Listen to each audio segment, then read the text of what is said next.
"Freeze!" he shouted. Jay grabbed Ariel and pulled her away from the car. They ran into the tree line just off the road as shots started flying past them.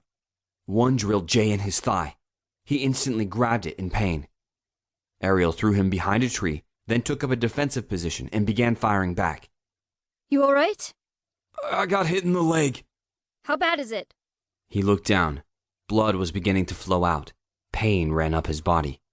"It's bleeding a lot," he panicked. Ariel continued firing at their pursuers.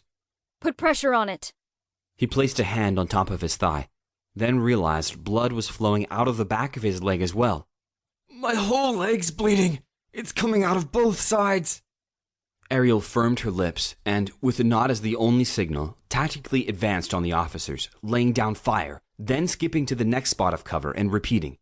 She utilized every shrubbery, fallen log, and standing tree she could.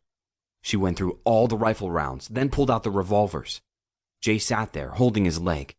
There was a lot of blood. He bent back, watching the battle.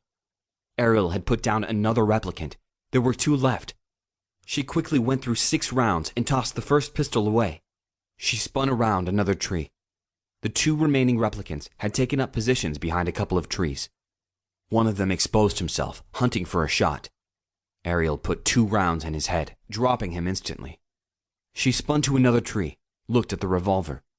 4 shots left. She took a deep breath, then slipped out from her cover and ran straight toward the remaining replicant. He was only about 20 yards from her. She slid as a ball player would into second base. Jay was impressed, watching it all unfold. The display was keeping his mind off his leg.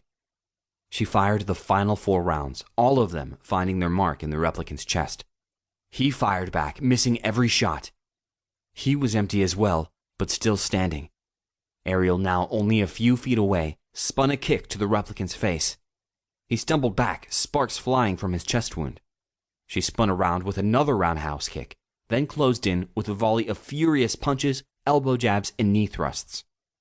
The replicant was in a defensive posture, unable to counter any of her attacks, but he anticipated her next move and grabbed her arm, throwing her away from him. She stumbled back, but went after him again. The break had allowed the replicant to recoup and land his own punches.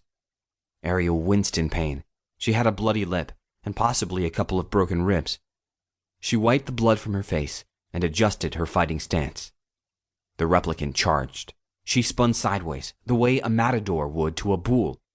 As he passed, she grabbed his head, snapped his neck, severing his spinal cord, and the replicant fell down in a heap.